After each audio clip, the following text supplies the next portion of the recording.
साधना ना कर पाए तो चिंता की बात नहीं है, उसके लिए केवल दान का ही महत्व लिखा है।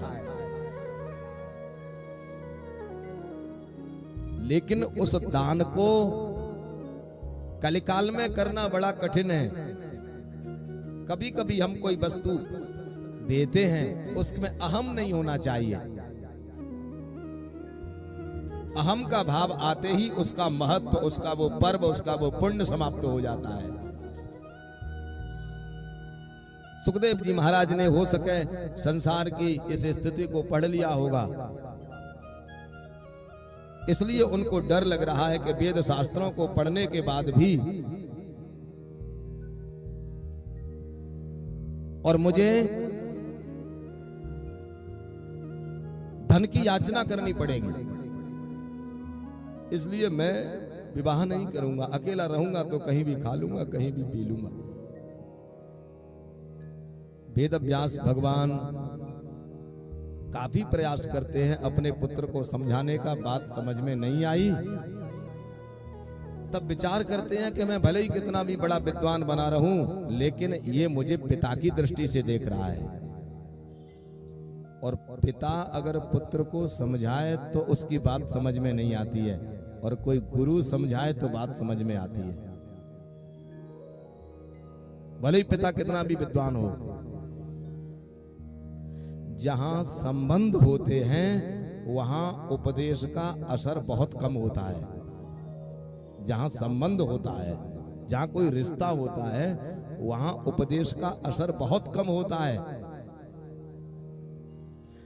अर्जुन ने भी जब तक श्री कृष्ण को अपना रिश्तेदार समझा, तब तक कृष्ण ने अर्जुन को गीता का ज्ञान नहीं दिया।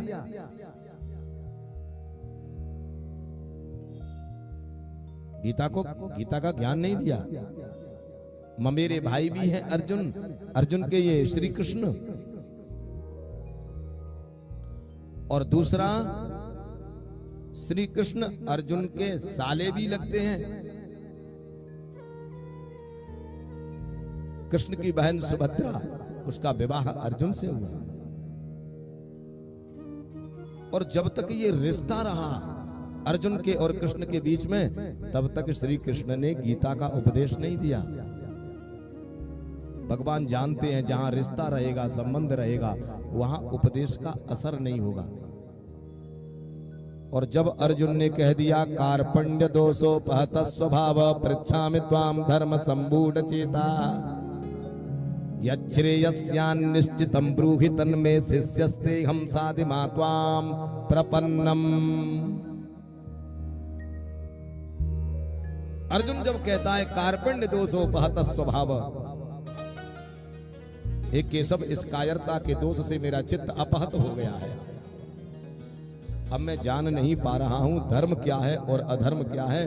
अब आप ही मुझे बताइए, मुझे धर्म का ज्ञान कराइए, मुझे उपदेश दीजिए केशव, मुझे ज्ञान दीजिए।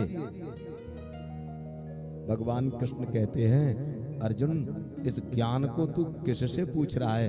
अपने रिश्तेदार से पूछ रहा है?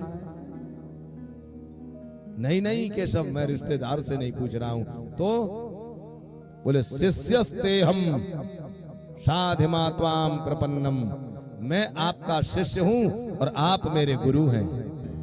एक शिष्य अपने गुरु से पूछ रहा है। तब भगवान समझ गए इसके अंदर शिष्यत्व आ गया है, अब मेरे द्वारा दिया हुआ ज्ञान इस पर असर कर देगा।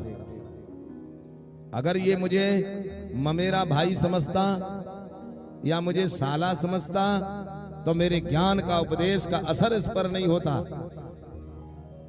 इसने आज शिष्यत्व स्वीकार किया है, और जब अर्जुन ने शिष्यत्व स्वीकार कर लिया तब भगवान श्री कृष्ण ने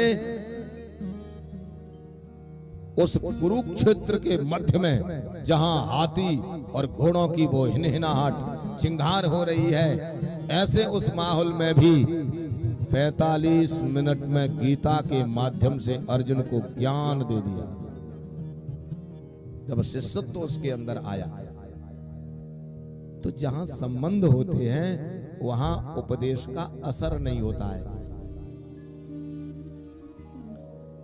वेदव्यास भगवान सोचते हैं मैं इसका पिता हूं, ये मेरा पुत्र है, मैं कितना भी इसको समझाऊं तो भी बात समझ में नहीं आएगी। तब अपने पुत्र को जनक के यहां भेज दिया। जा पुत्र,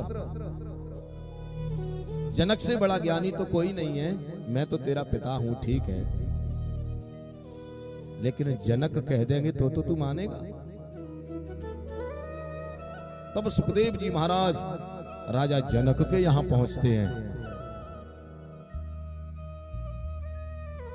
द्वारपाल मिलते हैं। प्रसंग बहुत बड़ा है। जनक जी महाराज सुखदेव की परीक्षा लेने के लिए एक कमरे में बंद कर देते हैं और उस कमरे में सुंदर सुंदर अप्सराएं जाती हैं और वो अप्सराएं सुखदेव को रिझा रही हैं, लेकिन सुखदेव जी महाराज तो जानते ही नहीं हैं। उनके अंदर तो विकार नाम की कोई वस्तु ही नहीं है। उनका मन कहीं से भी खंडित नहीं होता है। तब जनक जी महाराज प्रसन्न होते हैं, इसने अपनी इंद्रियों पर काबू पा लिया है। अब जनक जी महाराज सुखदेव को समझा रहे हैं। अधीत्य वेद वेदांतान दत्वा च गुरु दक्षिणाम समावृतस्तु गार्हस्थ्ये सदारो निवसेन मुनिः। हे सुखदेव, यही एकमात्र धर्म है कि पहले वो वेद शास्त्रों का अध्ययन करें गुरु से, और गुरु को दक्षिणा देने के बाद और वो गृहस्थाश्रम को स्वीकार कर ले, धर्म पूर्वक जीवन जिए, उसके बाद वो वैराग्य ले। तुम्हारे पिता ने जो वचन दिया है वो शास्त्र का वाक्य है। सुखदेव जी महाराज ने जनक जी के एक भी उपदेश को नहीं माना।